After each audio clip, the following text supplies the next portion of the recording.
He was holding my hand under the table when my sister leaned forward smiling like she always does when she's about to cut deep. "He smells like compost," Tamara said sweetly.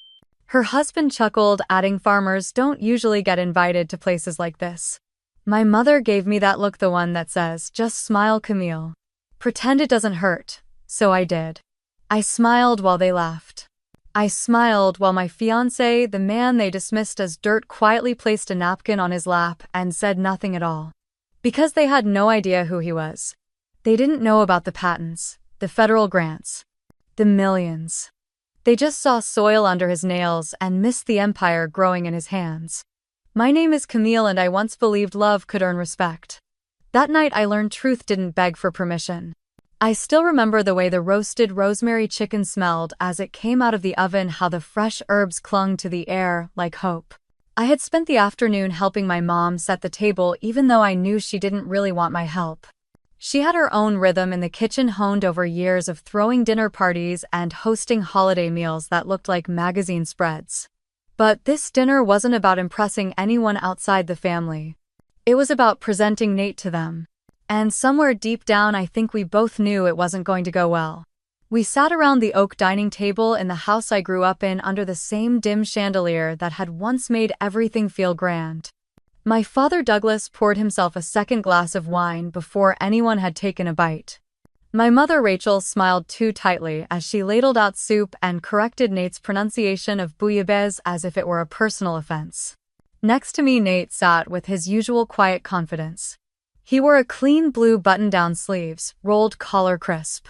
His hands, still rough from the morning's irrigation repairs, rested calmly on his lap. He looked at ease, but I could feel the tension running through his spine like a power line humming just beneath the surface.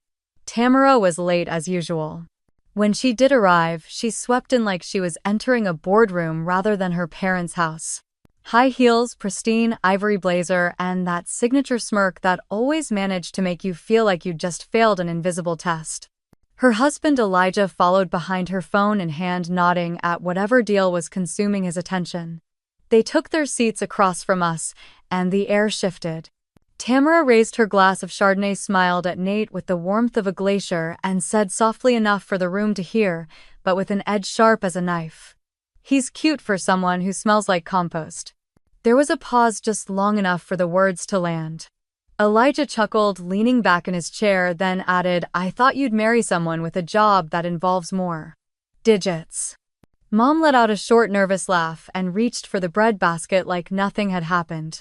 Dad swirled his wine and stared into it as if it might offer him an escape.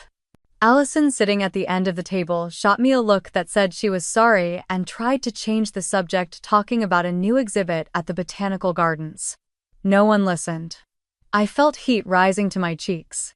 My fingers clenched around the edge of my napkin under the table. I glanced at Nate. He wasn't looking at Tamara or Elijah. He was looking at me. His eyes were calm, steady. He reached under the table and gave my hand a gentle squeeze.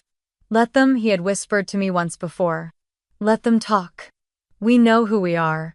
Still, the weight of their words pressed down hard. They hadn't asked Nate a single question about his work or his life. Not about how he built a farm from bare land into a sustainable ecosystem, or about the soil testing software he'd designed that had started gaining national traction. They didn't know, and worse, they didn't care. To them, he was dirt. And by extension, so was I. As the evening wore on, I said little. I watched my mother fuss over Tamara's wine glass and listened to Elijah talk about some equity fund he was managing. I pushed my salad around my plate and tried to stay upright in my seat, while everything inside me curled in. When dinner ended, Tamara stood first, brushing invisible lint from her sleeve, and declared she had a 7 a.m. client call. Elijah followed, murmuring something about market volatility. My parents didn't protest. They never did when it came to Tamara. After the door closed behind them, silence settled briefly in the dining room. Allison helped Mom gather plates while Dad retreated to the living room with his bourbon. I sat still, hands in my lap. Nate leaned over and kissed my temple. His voice was low, just for me. "Next time we do dinner our way." I nodded, not trusting my voice. That night, as we drove back to Fort Collins, the headlights stretched ahead into the dark Colorado highway. I stared out the window trying to understand why it still hurt. I should have known better. But sometimes it takes one dinner to remind you that the place you come from is not always the place you belong to anymore. I used to think there was something wrong with me for not fitting into my own family. For years, I tried to shrink myself to fit like folding a map in all the wrong directions, just to make it fit into a drawer that was never meant to hold it. Growing up in Denver, Tamara was always the star. From her first spelling bee trophy to her acceptance letter to Columbia, it was like the universe had drawn a spotlight just for her. She was bold, articulate, perfectly composed, even as a teenager. She had this way of walking into a room and making you feel like you had missed the memo on how to exist. My parents adored her. She made them look good. Then there was me. I was the quiet one. The one who spent too much time in the backyard watching ants build tunnels in the dirt or reading under the sycamore tree while Tamara was out winning debate championships. I got good grades not because anyone pushed me, but because I loved learning. I wanted to know how photosynthesis worked, why frogs could regenerate limbs, what made soil fertile, and what stripped it bare. But in a house where headlines mattered and college rankings were framed like art, my curiosity was just quaint. My mother once told me I was too soft for the real world. She said it after I turned down an internship at a pharmaceutical firm because I wanted to teach biology instead. My father didn't say anything at all.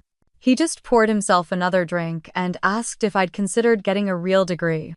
I went to a state school and graduated early. I became a high school biology teacher because I wanted to give other quiet kids the space to be curious. I stayed in the job for nearly a decade until budget cuts and overcrowded classrooms drained me dry. Then came the opportunity in Fort Collins, a position at a small agricultural research center that focused on sustainability, precision, soil mapping, and food system resilience. It was work that mattered. Not flashy, not lucrative, but deeply real. That's where I met Nate. He wasn't what I expected.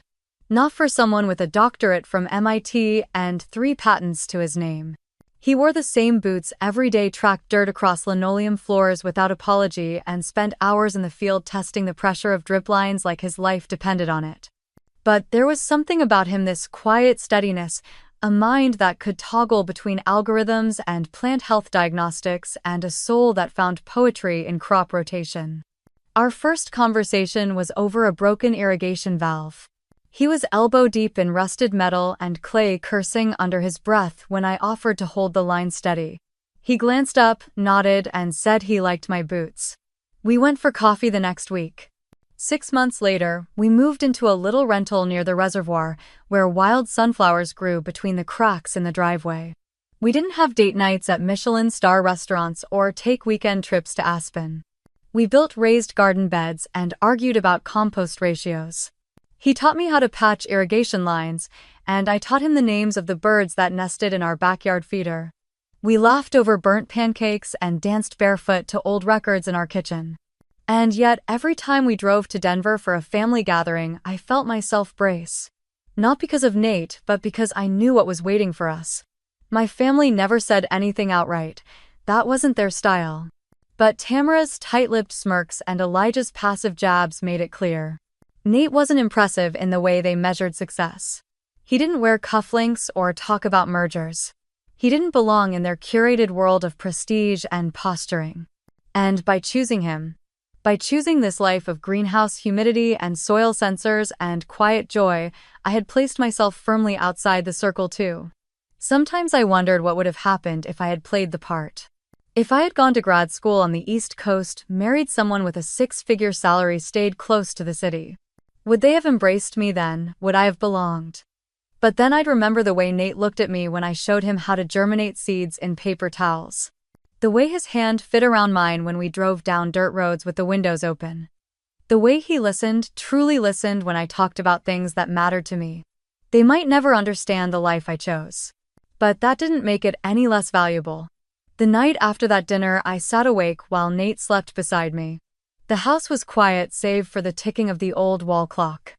I stared at the ceiling, remembering the look in my mother's eyes when Tamara mocked Nate, how she glanced away instead of stepping in.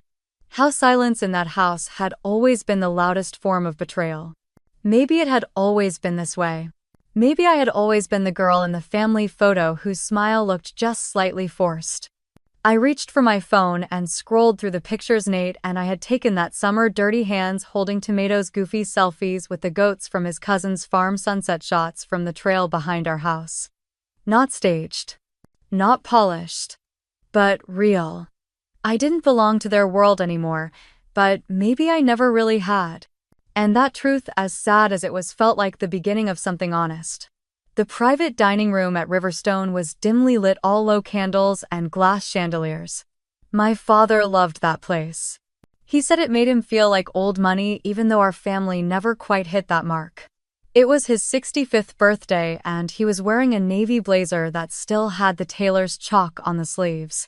He gave a toast about legacy, about how proud he was of the work ethic in our family. Which meant Tamara and Elijah. Tamara showed up 20 minutes late, wrapped in a cream cashmere coat like she'd just come from a Vogue shoot. Elijah was already there holding court about a real estate deal in Miami that had just gone through. He casually mentioned it hit 8 figures. The way he said it made it sound like pocket change. Nate and I had driven in straight from the research center, still smelling like damp alfalfa and the clay-rich soil behind the greenhouses. I had changed in the car, but my shoes still had flecks of dust in the seams. Tamara's eyes lingered on them when I walked in, then quickly flitted away. Dinner was halibut plated like art with something unpronounceable in a foam. I pushed it around with my fork while Elijah laughed at his own story about getting a city commissioner to speed up permits. My father beamed. My mother gave polite nods. Then Tamara leaned in toward me, her wine glass dangling from manicured fingers. So you're still doing the soil thing? I gave a small smile and nodded. That's a choice, she said, smiling sweetly. Settling for dirt. There it was. That word. Settling. I glanced at Nate. He was quietly buttering a roll. His jaw stayed relaxed, his gaze unfazed. Elijah jumped in. Camille, have you seen this? He said, turning his phone to show a picture of a luxury condo lobby with marble floors and an art installation that looked like floating ice. Closed last week. 8.6 mil. Might turn it into a boutique hotel. The ROI is ridiculous. I nodded, murmured something about impressive margins, and took a sip of my water. No one asked about my work. No one asked about the community composting project we had started with local schools. Or the new irrigation mapping software Nate had written to help farmers cut water use by 30%. It wasn't just that they didn't care, it was that they didn't even see it as real. I kept my posture straight, my tone even, but my nails dug into my napkin. Every time Tamara called it dirt, it felt like she was trying to bury me under it. After dessert, I waited until we reached the car. The second the doors closed, I turned to Nate. Why didn't you say anything? Why do you just let them talk down to you like that? He buckled his seatbelt slowly, then looked at me with that steady calm I both loved and sometimes resented. Because it's not time yet, he said. Time for what you'll see. We didn't talk much the rest of the way home. I watched the headlights carve through the dark, watched the trees blur past, tried to swallow the knot in my throat. Back at the house, instead of going inside, Nate drove past the main entrance and turned down the gravel road that led to the back acreage. It was late, nearly 10, and the wind had picked up, rustling the dry leaves across the field. I sat up straighter. Where are we going? Just hang on. He parked near the old equipment barn. It was the only structure on the property I had never stepped inside. The padlock on the door had always made me assume it was just storage. Nate unlocked it with a key I didn't even know he carried. The metal door creaked open. He flicked on the lights. I blinked. The air smelled like sawdust and cool concrete, but it was what I saw that made my breath catch. Lined along the far wall were shelves meticulously organized. Labeled samples of soil cores, nutrient density logs, seed trays with experimental hybrids. There was a workbench with a digital microscope, a custom rig for hydroponic testing, solar power monitors. And in the center of the room, under soft hanging lights, was a table with a detailed 3D map of the property marked with elevation lines, water retention zones, and pollinator corridors. I stepped closer. My fingertips grazed the edge of the table. What is all this? He smiled. Everything we've been building. Not just data, a prototype. For the full-scale regenerative model we've been talking about. I turned to him. But we don't have the funding. We were going to apply next year maybe. He nodded. We still are. But I've been working on it behind the scenes. Quietly. Building the model. Running simulations. Partnering with a few folks from CSU and some West Coast ag tech firms. That's why I didn't argue tonight, because I don't need to prove anything to them. And neither do you. I stared at the table again. The maps, the soil samples, the annotations in Nate's handwriting. This is yours, I whispered. Number. It's ours. Outside, the wind knocked gently against the barn walls. The old rafters creaked. Inside, the fluorescent lights hummed softly above us. Nate stepped beside me, slipping his hand into mine. They see dirt, Camille. But I see what grows from it, and for the first time in a long while, I saw it too. The next morning, the barn felt different. I walked in behind Nate, the air still cool with the early mist. The sunlight barely broke through the dusty window panes, but inside the space was buzzing with quiet purpose. It wasn't just a shed anymore. It was a lab. A full research facility built piece by piece in silence. He powered on the monitor beside the workbench, revealing a wall of data streams. There were satellite overlays of our property soil health indexes by quadrant crop yield projections based on rainfall patterns. I spotted a heat map animation that shifted as he toggled between months. It was a living system and it pulsed with intelligence. This is the operational dashboard, Nate said, pointing at the UI, which looked sleek and custom-built.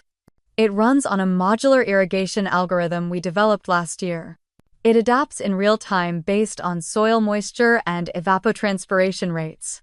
The system adjusts nutrient dispersal automatically across 4 different terrains.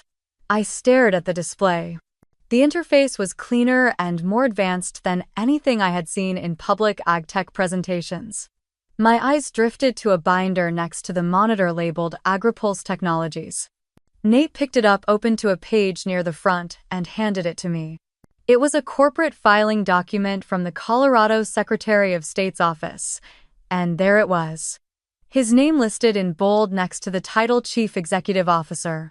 I blinked. You're the CEO. He nodded. Of AgriPulse Technologies. Yes. I stepped back, trying to process. That company had been mentioned in industry reports. It was a rising name in sustainable farming systems, rumored to be quietly revolutionizing precision agriculture across 3 states. I just never connected it to Nate. He'd never once mentioned it. Why didn't you tell me? He exhaled and rested his hands on the table. Because I needed you to believe in the man who spends his days knee-deep in compost and coding in a barn. Not the one on a corporate roster.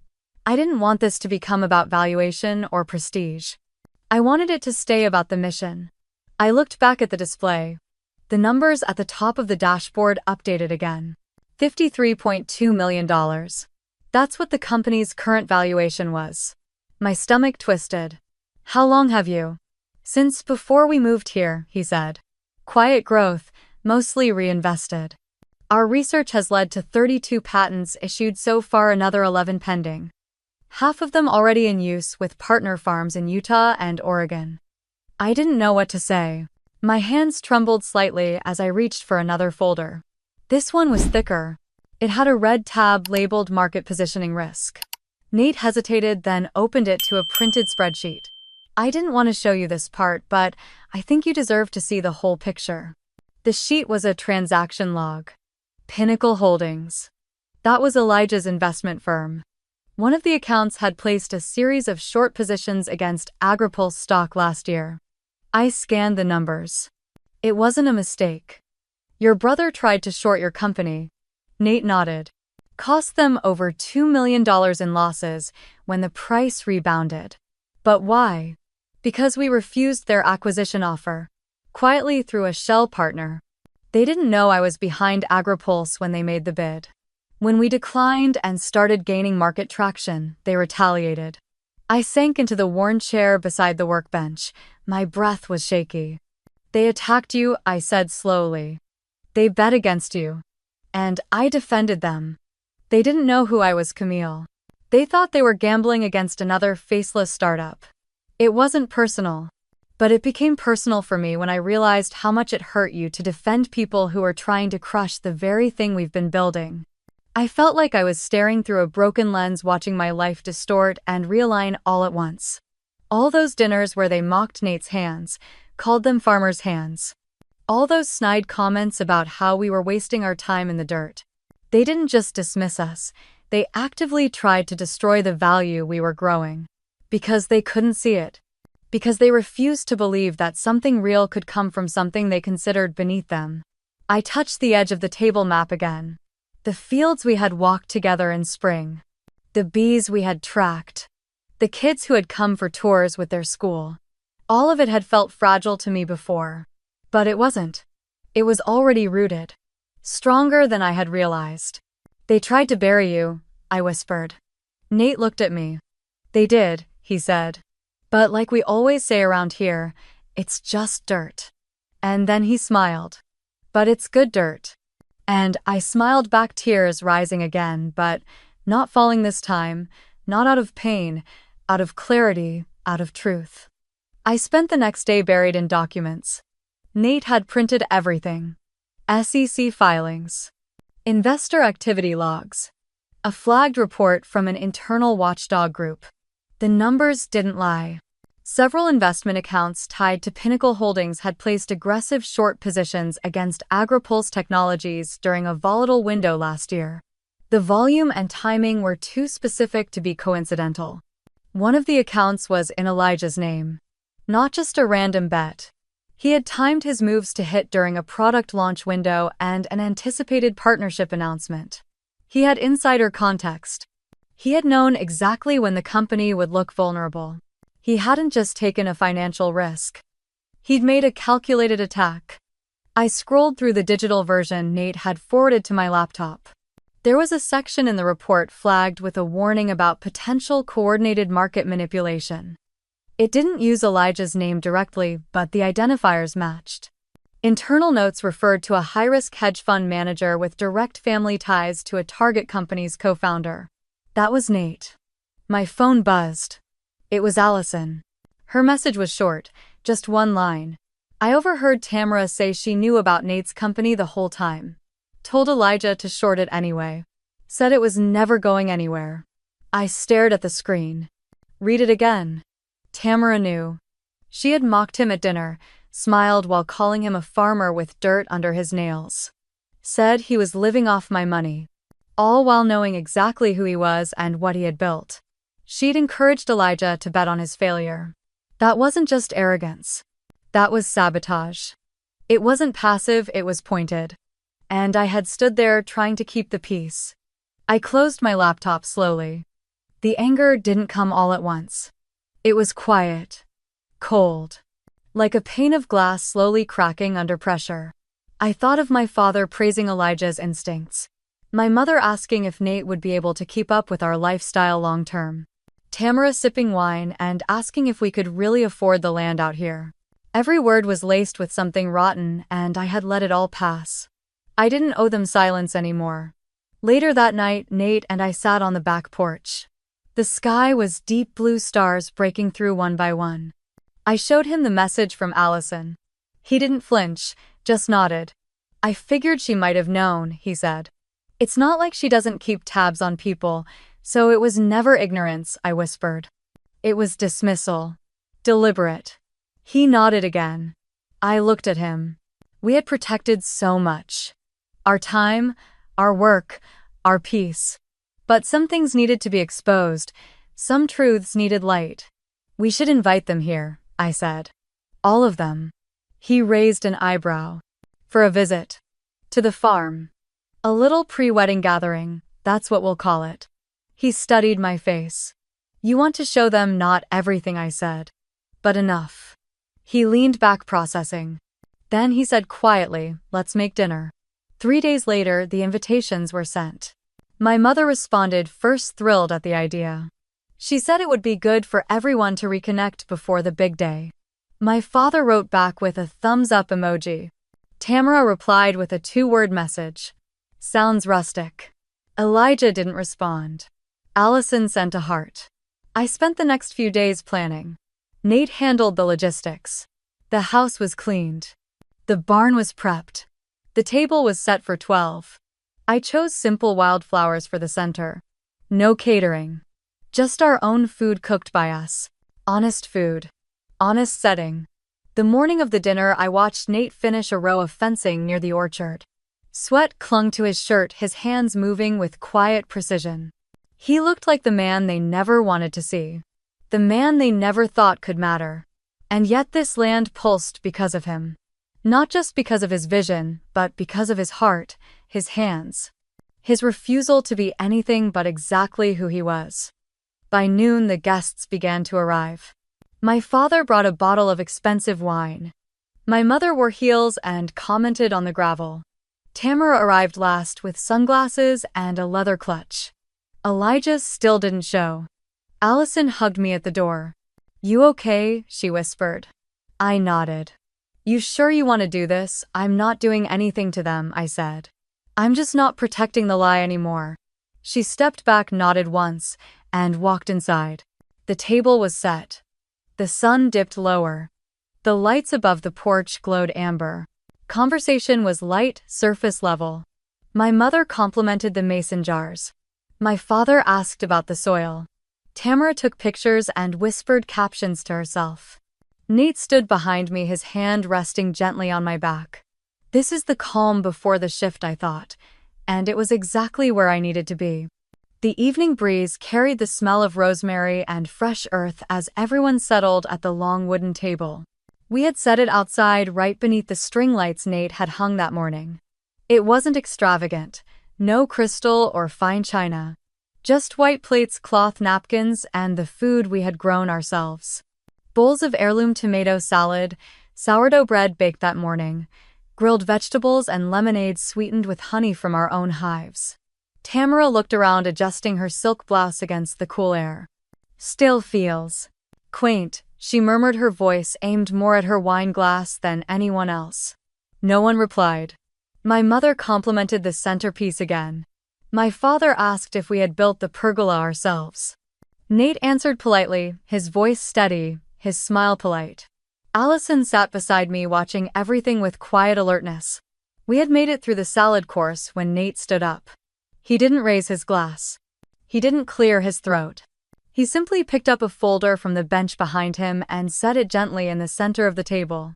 I watched my parents' expressions shift. Elijah, seated across from me, leaned back slightly. Tamara put down her fork. I thought Nate began. It was time to stop pretending. He opened the folder. Inside were 6 neatly printed pages. The first was a copy of the grant approval from the United States Department of Agriculture. A funding total of $2.7 million allocated to Nate's company Verdantcore Solutions for advancing climate-resilient agricultural infrastructure. The next pages were patent summaries, water retention technologies, soil nutrient monitors, smart irrigation systems that learn the land. The final 2 pages showed the most recent quarterly report. Triple-digit revenue growth. A waiting list for pilot programs in 7 new states. A partnership proposal with a university research lab in Oregon. I watched their eyes move across the pages. The silence was thick, more than polite. It was loaded. Nate looked directly at Elijah. You thought I was just a farmer. Someone who got lucky with a nice fiancé and a patch of dirt. Elijah blinked, trying to smirk, but it faltered. Nate continued. What I've built isn't a side project. It isn't a fluke. It's a platform keeping small farms alive through droughts, floods, supply chain chaos. It's real. And whether or not you respect it doesn't change that. My father shifted in his chair. Tamara's eyes were wide, but her mouth stayed frozen, slightly parted. Nate turned slightly. Camille believed in this from day one. When banks laughed at the pitch deck. When people said data had no place on a farm. She's the reason we didn't fold in year 2. She's the reason we're here. You've all looked at me like I don't belong at your table. But I built my own. He didn't raise his voice once, That made it worse. Every word landed. Elijah finally spoke. Look, man. If this is about the joke, it wasn't a joke, I said, my voice calm. You shorted his company. On purpose. After Tamara told you it wouldn't last, don't insult us by pretending it was harmless. Tamara inhaled sharply. That's not what I said. I turned toward her. You told Elijah to short it anyway. Said it wouldn't go anywhere. You knew who Nate was. You just didn't care. My mother opened her mouth to say something, then closed it. Elijah looked like he was about to speak again, but Allison beat him to it. She stood napkin still in her lap, voice firm but not loud. You all owe them an apology. You've been treating Nate like an embarrassment since the day you met him. And Camille like a rebel for not marrying into your country club circle. You whisper. You mock. You sabotage. You think it's subtle. It's not. She paused. Her gaze moved slowly across the table. You should apologize, before it's too late to mean anything. My father cleared his throat but didn't speak. My mother twisted her ring. Tamara crossed her arms but didn't argue. Elijah finally looked down at his plate. No one touched the dessert. The blackberry crumble sat in the center of the table untouched. The whipped cream began to melt. The wind rustled the olive trees at the edge of the property. I leaned back in my chair, not smiling, not triumphant. Just still. Just present. For the first time in years, I wasn't hoping for their approval. Nate reached for my hand under the table. And in that stillness, I felt something shift. Not in them. In me. The next morning, I woke to the sound of Nate speaking quietly on the phone outside. Through the open window, I could hear his voice low and firm, like he was choosing every word with intention. When I stepped out, he had already ended the call, the screen still lit in his hand. That was the Department of Agriculture, he said, eyes meeting mine. They're reviewing a proposal I submitted 2 years ago. Looks like it's finally moving forward. I blinked. Is that the Climate Resilient Seed Grant? He nodded. I stared at him. That grant was the kind of thing other people gave up on. Nate never did. They want to talk Monday. In person. By the time we finished our second cup of coffee, I knew something had changed. Not just between us or between Nate and the career he had built without fanfare, but in the air itself. It was that sensation just before a storm cracks the sky open. At noon, the article dropped. The Colorado Ledger had been working on it for months, but they'd kept their sources under wraps. I wasn't even sure when they'd started following the trail. But there it was. A full investigative piece titled Pinnacle Holdings and the Ethics Reversal in Agritech. 6,000 words. 12 embedded documents. 4 anonymous sources. And the names Elijah Corbin and Tamara Vance appearing over 40 times combined. The article exposed Pinnacle's exploitative strategy, investing in minority-led or climate-centered ag startups, driving up valuation through shallow PR campaigns, then pulling funding when they'd shorted the stock or leveraged against it. It quoted internal memos. There were screenshots, financial trails, even a strategy deck Tamara had created on targeting Verdant Core and other emerging platforms for controlled discrediting. Nate's name wasn't smeared. In fact, he was painted as the unintended whistleblower, a man whose quiet refusal to sell had drawn unwanted attention and ultimately backfired on the ones watching him. My phone vibrated nonstop. Texts from colleagues, old friends, acquaintances I hadn't spoken to in years. Holy hell, Camille, was that your ex? Just saw the Ledger article. You okay? And one that stopped me cold, thank you. You don't know me, but what you did helped all of us trying to stay afloat. I sat down on the porch, swing my fingers numb around the phone. Around 3 p.m. Allison showed up with a 6-pack of ginger beer and a look that said she'd already read every word twice. You see this coming, no, I said. But I'm not surprised. She flopped down next to me. You know Tamara just lost her Greenest contract. They pulled the campaign 2 hours after the article went live. Greenest was the largest organic grocery chain in Colorado. She'd been spearheading their 5-state expansion. Ouch, I murmured. And Elijah, Allison continued. Temporarily suspended, their board's launching an ethics review. Not just him, two other VPs too. The screen door opened behind us. Nate stepped out with a bowl of strawberries and 3 forks. He didn't say anything, just passed the bowl around. Allison took a bite then smirked. You two have any more bombshells planned for this week? Or is this it? We laughed, but only briefly. That night, the national outlets picked it up. By dawn, the Denver Business Review, Agritech Watch, and even a short spot on NPR's Marketplace were covering it. Twitter had spawned hashtags like #seed sabotage and #pinnacle fallout. TikTok creators were already dramatizing the story in stitched monologues with dramatic piano music and fake investor skits. Sometime before breakfast, my mother called. I almost didn't pick up.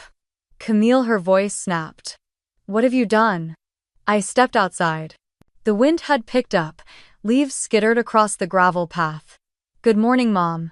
Don't you good morning me. You've embarrassed the entire family. Tamara's name is on every news outlet in the country. And whose fault is that? I said softly. Ours. For raising you. For trying to keep peace between sisters. Peace built on silence isn't peace, it's compliance. She inhaled sharply. Then she dropped her voice to a whisper. You're destroying us. I'm just not protecting lies anymore. She was quiet. Then she said something that didn't sound angry, just tired. You've always had a gift for making things difficult. Then she hung up. I stared at the screen. I didn't feel rage. Just release. The wind blew harder, tossing my hair into my face, and I let it. That afternoon, a reporter from the Ledger called asking if I wanted to comment. I declined. She asked if Nate would. He also declined. We weren't chasing attention. Still, it chased us. 2 days later, Nate received an invitation from the state's Agricultural Development Board. They wanted his input on a new task force, climate-resilient crops, local sustainability, and ethical funding pathways. They wanted someone with integrity. Someone who had refused to fold. When he read me the email, his voice cracked slightly. They called me a builder, Camille. You are. He looked at me, and this time he smiled. That night we didn't celebrate. There wasn't champagne. There were no speeches. Just the sound of rain tapping the greenhouse roof and the two of us sitting on the floor beside trays of seedlings, sorting basil from arugula, washing the dirt from our hands like we had done 100 times before. We didn't know what tomorrow would bring. But we finally stopped pretending we were powerless. They showed up just before dusk. I saw the car from the kitchen window, black SUV, spotless rental. The kind of car you pick when you want to look put together but not flashy. It parked by the gravel bend where the driveway curves near the pasture, like it didn't want to come too close. Like they weren't sure they were welcome. My chest tightened when the doors opened. Rachel stepped out first in a cream cardigan and pearl earrings like we were about to have tea. Douglas followed slower, holding a leather folio. Then Tamara, not bothering to look at the farm, and Elijah in a suit that didn't fit quite right in the Colorado light. And finally someone I didn't recognize. Tall tan briefcase, that dead-eyed alertness that screamed attorney. Nate was at the porch before I could say anything. He didn't ask if I wanted to see them. He just stood beside me watching as they approached like they'd never left anything behind. Like this wasn't the same family who once told me I was too emotional to lead. Rachel smiled tightly when they reached the steps. You've really made a place here, Camille. I didn't respond. I waited. We're not here to argue, Douglas said, placing his folio on the porch rail. We're just here to talk. As a family. That's funny, I said. Because last I checked you said I made my choice. That I wasn't your concern anymore. Camille, Rachel said softly. Please. It's about the Denver house. We're at risk of losing it. And we were hoping. She hesitated, then continued. We were hoping you might consider helping. Temporarily. Just until we stabilize. The market's in a strange place right now and… You mean your portfolio's tanked? Tamara snapped, cutting her off. And the foundation's paused disbursements because of you know what. Let's not sugarcoat it. I looked at her. She didn't look defeated, just annoyed. Like this was a pit stop in a day that hadn't gone her way. We invested in your future, Camille, Douglas said, stepping in. The tuition. The internship abroad. That seed money. It wasn't charity, it was for the family's long-term vision. I blinked. You mean the future where I'd work under Tamara's wing, stay quiet, and make the optics look good? That future. Don't be dramatic, Camille, he said, tightening his jaw. It's not about who did what. It's about what we built together. What you built off my back, you mean? Nate cleared his throat. Would your guest like to introduce himself? The man stepped forward. Charles Redman, representing the Hartley family's estate interests. I turned to Nate. He didn't speak, just nodded toward the side gate. We'd set up a picnic table under the tree where the goats used to nap. It had become our meeting spot for vendors, new hires, even press inquiries. Today, it would serve as a reminder this was my land. Our rules. Charles pulled out a folder, all calm precision. We'd like to formally discuss a temporary financial arrangement that would protect the Hartley home from foreclosure proceedings, he began. Before he could continue, another car pulled in. Silver, modest. Leonard stepped out, briefcase in hand, tie crooked from his long drive. My heart settled just seeing him. Mr. Redman, Leonard greeted. Didn't expect company, but I do love a well-lit negotiation. Charles blinked. I'm sorry, and you are Leonard Owens, counsel to Camille and Nate Moore and legal observer for Verdant Corps stakeholder protections. I understand there's discussion about shared family investments. Charles hesitated. Douglas jumped in. We were just reminding Camille of the educational investments we made on her behalf. It's reasonable to ask for some reciprocity now that she's in a position of strength. Leonard opened his folder. Those contributions were documented as family loans. All paid in full. 8 years ago. Here are the notarized statements. And in case there's confusion, Camille's graduate tuition was covered by a merit scholarship, not your account. Douglas shifted. Rachel blinked quickly, her hands twisting in her lap. And this, Leonard continued, sliding another document across the table, is an internal audit from AgriPulse's ethics committee. Elijah, it shows your activities shorting stocks in companies you are advising through your nonprofit advisory arm. That's a textbook violation of fiduciary code. Elijah paled. That audit was private. Was. Until your resignation yesterday. Public now. Tamara let out a sharp breath. You think you've won something, don't you? I looked at her. Number, I think I finally stopped losing. Rachel leaned forward. We're still your family, Camille. I looked at her. Really looked. You're right, I said. We share a name. Some memories. Blood. But family isn't about matching last names. It's about values. And somewhere along the way, we stopped living by the same ones. No one spoke. Nate reached over and touched my hand beneath the table. Douglas stood. We'll be in touch. I watched them walk back toward their SUV. Tamara first, head high. Elijah's stiff phone already out. Rachel last, glancing back only once, her face unreadable in the fading light. They pulled away without another word. As the dust settled on the driveway, I didn't feel triumphant, just free. It was nearly dusk again when I heard the knock. Not at the gate. At the front door. I opened it and saw Allison. She wasn't wearing her usual polished blazer or the silk scarves our mother used to buy in sets of 3. Just a faded blue sweater, no makeup, hair tied back like she'd been crying for hours. Her eyes were red but steady. Hey, she said softly. Can I come in? I stepped aside. She walked slowly, like her feet weren't sure if this was real. Her fingers clutched a yellow envelope tight against her chest. I made tea without asking. Jasmine. The one she used to steal from my dorm stash back in college. She sat at the kitchen table, eyes on the chipped tile like it held the answers. She didn't speak until I placed her cup down. I should have come alone the first time. I sat across from her, waiting. She opened the envelope with shaking hands. Inside were printed emails. Dozens. Highlighted phrases. Threads of conversations between Tamara and Elijah. Some were time-stamped before the shareholder meeting. Some the night before my dismissal. This one was from Tamara, Allison said, sliding a page toward me. She told Elijah to cut losses by any means. And here she literally writes he should leak negative press. Even if it meant exaggerating. I read silently. Tamara's voice was all over the page. Clinical, sharp, focused on strategy, not truth.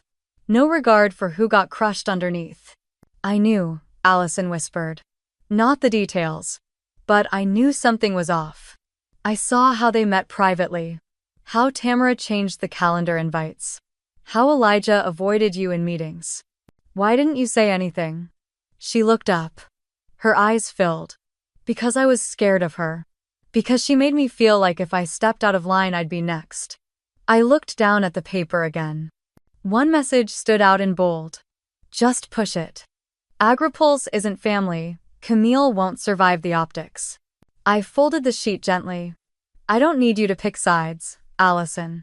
She blinked. I don't need you to be on my team. I just need you to stop standing with the wrong one. The silence between us wasn't heavy this time. Just quiet. Open. Like it could carry something different if we let it. She nodded, slowly tears sliding down. I always thought if I stayed quiet I could stay safe.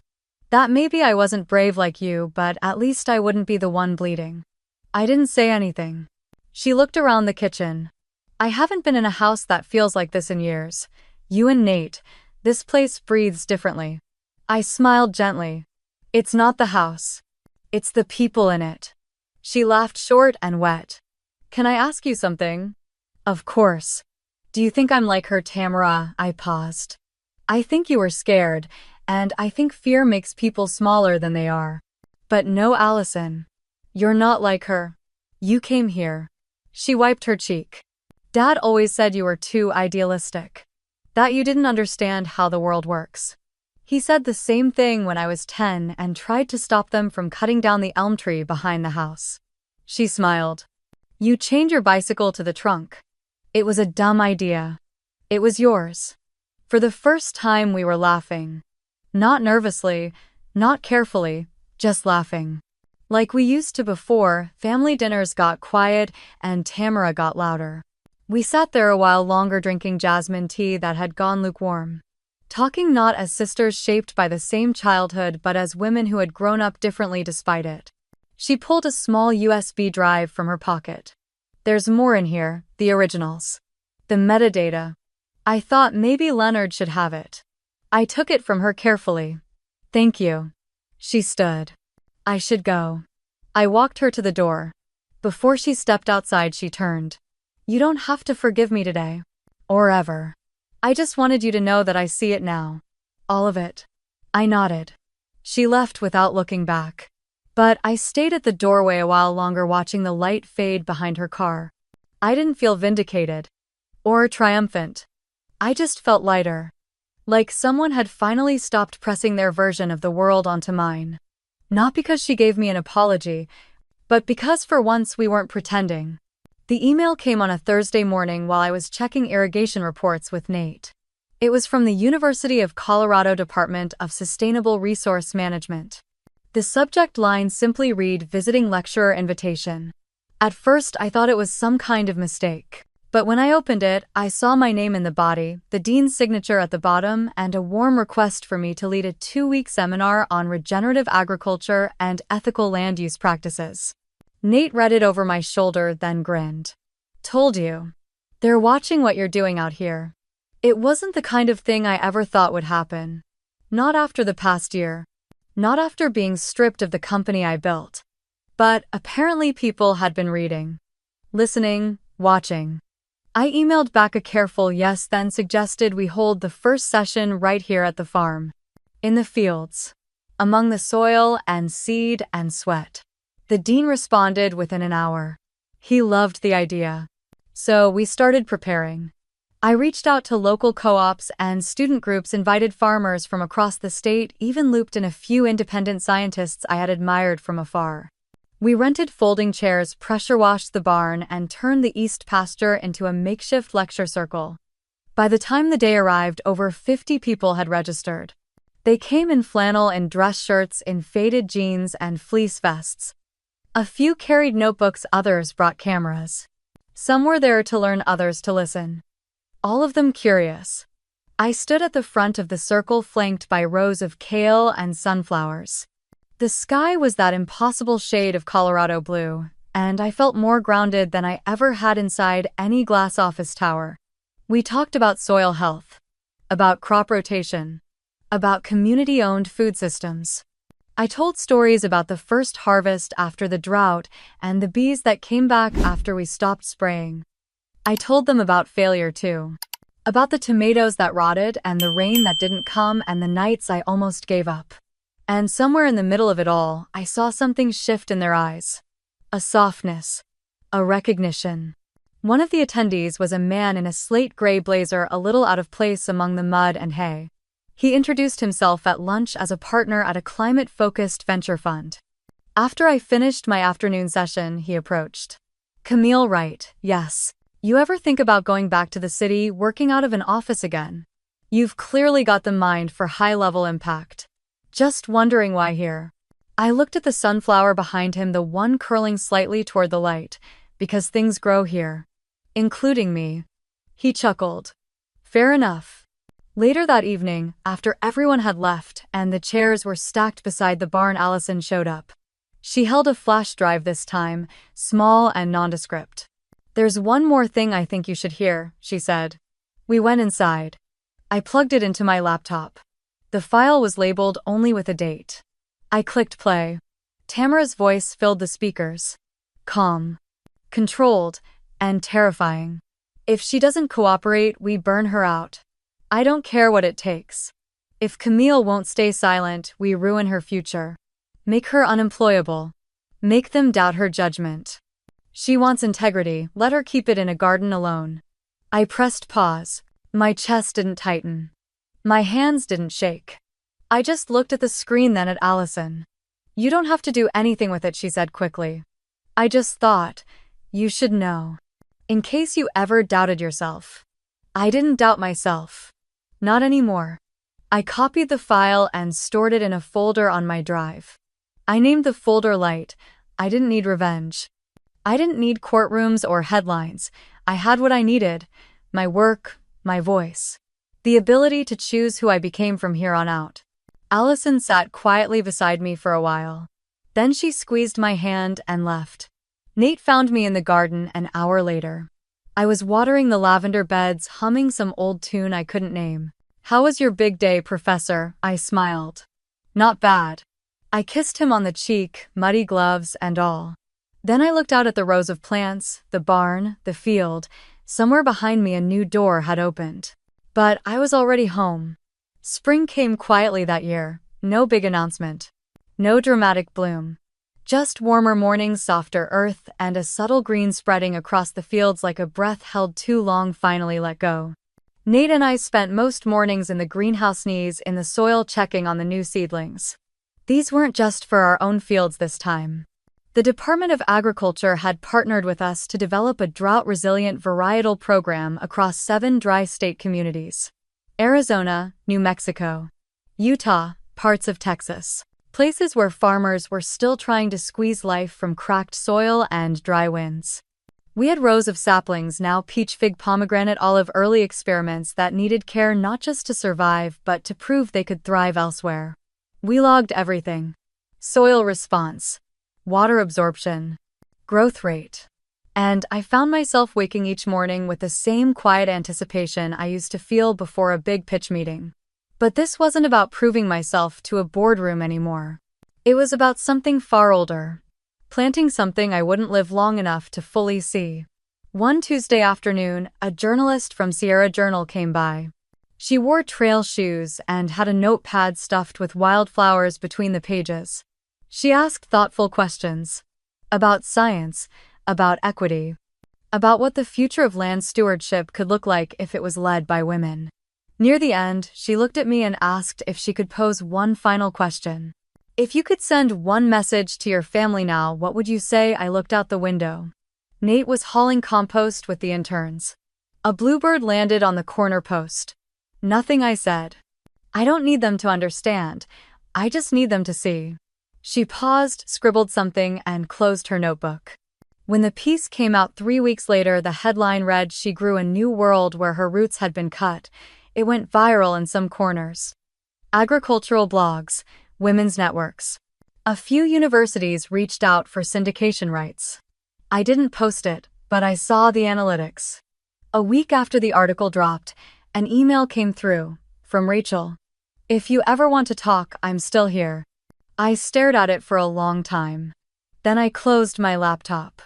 I didn't delete it. But I didn't respond. The next month, we hosted our second community seminar. We doubled in size since the first. More young farmers, more policy students, more curious minds. I walked through the fields with a portable mic clipped to my jacket, explaining how we used fish emulsion instead of synthetic nitrogen, how we planted cover crops to keep the soil from drying, how the worms were a good sign. I saw her before she saw me. Allison. She was near the back arm, linked loosely with a tall man in a forest green flannel. He looked kind. Familiar in a way only strangers can be. She had let her hair grow longer, wore a silver bracelet I didn't recognize, and laughed easily when he whispered something in her ear. When our eyes met, she gave me a small nod. No guilt, no apology. Just a quiet recognition that we had both kept going. I didn't walk over, she didn't either. There was no need. That part of the story had already been written. Later, as I was showing a group how to make compost tea, I noticed a little girl tugging at her mom's sleeve, asking if the worms had names. I knelt beside her and pointed to the biggest one. "This one's Harold. And that tiny one's probably Clementine." She giggled and reached for a plastic scoop. The mother smiled and asked how long we'd been doing this. I looked around at the rows of kids with dirt under their fingernails, the students sketching root systems, the bees threading through the lavender. "Long enough to know things don't grow if you keep digging them up," I said. That night, after we locked the barn and the lights went out, I sat on the back steps with a cup of tea. Nate was reading inside. The dogs had already curled up by the stove. The wind carried the scent of young vines and turned soil. Somewhere down the road, maybe Rachel was still waiting. Maybe one day I'd write her back. But not yet. For now, it was enough to watch what we'd planted bloom. The morning light spilled through the kitchen windows in soft gold. I'd already finished my second draft of the letter to the Department of Agriculture, thanking them for extending the pilot program to 12 more counties. Another letter sat beside it, addressed to the Environmental Science faculty at the University of Colorado. I wasn't applying for anything. Just a thank you. For giving us their interns, their research minds, their open arms when others had quietly shut the door. I sealed both envelopes, placed them on the counter, and poured the rest of the coffee into Nate's thermos. He came in from the barn just as I was stepping onto the front porch. "Morning," he said, leaning in to kiss my forehead. "You beat me to it." I handed him the thermos. "You earned it. Tomatoes and yet sprouting. They'll need trellising by next week." I followed him to the porch steps, and we sat side by side watching the sun push mist off the hills. The fields had taken on that early spring shimmer, like everything was shaking off sleep. Nate took a sip and glanced at the bundle of letters on the table beside me. "Big day, just tying loose ends," I said. "Mostly thank yous. Some things need to be said." He nodded, quiet, comfortable, solid. And then, almost out of nowhere, the memory came. I remembered sitting across the long table from Tamara. The glint of her ring catching the chandelier light, the wine bottle nearly empty, and her voice sharp enough to slice the evening in half. "He's just a poor farmer." I hadn't flinched then. But now, in the stillness of the porch, it drifted back like a leaf on a breeze. I smiled to myself, shook my head a little. "What?" Nate asked, nudging me with his shoulder. I turned to him. "I was just thinking about what Tamara said that night." He raised an eyebrow but didn't speak. "You remember," I said. "That night at the dinner. She called you a poor farmer." His mouth twitched, amused. "And you said something after that. Something I'll never forget." He didn't answer. Just reached out and gently took my hand in his, warm and steady. He didn't need to repeat it. We both knew. In the silence that followed, I realized something else. I had nothing left to prove. Not to Rachel, not to Allison, not to Tamara, not even to myself. That weight I'd carried for years, the sense that I had to earn back space in their world, that I had to somehow justify the simplicity of the life I'd chosen, that weight was gone. I looked at Nate again, at the gentle lines at the corners of his eyes, the calluses on his hands, the quiet dignity in every gesture. I never wanted a mansion, or a private jet, or whatever it was they used to measure success. I wanted this. The wind changed. Somewhere in the backfields, a pair of finches were singing to each other. I stood brushing off my jeans. Time to check the irrigation lines. He followed me, and we walked the perimeter together, pointing out leaks, making mental notes. We passed the barn, the solar panels, the coop, everything humming in quiet rhythm. And as we reached the edge of the property, I stopped and turned around, taking in the whole stretch of land we'd rebuilt. My life used to feel like it belonged to someone else. Something inherited, something borrowed. Now it felt like mine. Not because I had won, but because I had stopped asking permission to live it. I didn't burn bridges. I just stopped walking back across them. When I got home that evening, I found a new email in my inbox. Rachel again. Still no subject line. Still no body text longer than a single sentence. If you ever change your mind, I'm here. I stared at it for a long moment. Then I moved it to a folder called Past. I didn't need to reply. That door didn't close with bitterness. Just closure. And maybe one day they would drive through this valley and see the rows of green where dust used to live. Maybe they would hear someone mention the work we'd done, the orchards we'd raised, the kids we'd mentored. Maybe they'd even recognize the name. But I wouldn't be waiting. That was the difference. This was never about revenge. It was about coming home to myself. I didn't choose this life to prove them wrong. I chose it because it was finally right. I didn't take anything back. I simply stopped living like I owed anyone anything. If you've ever been dismissed for choosing a simpler life, I want to hear your story. And if you've ever picked freedom over expectations, follow the channel for more journeys like this one. You're not alone. You never were.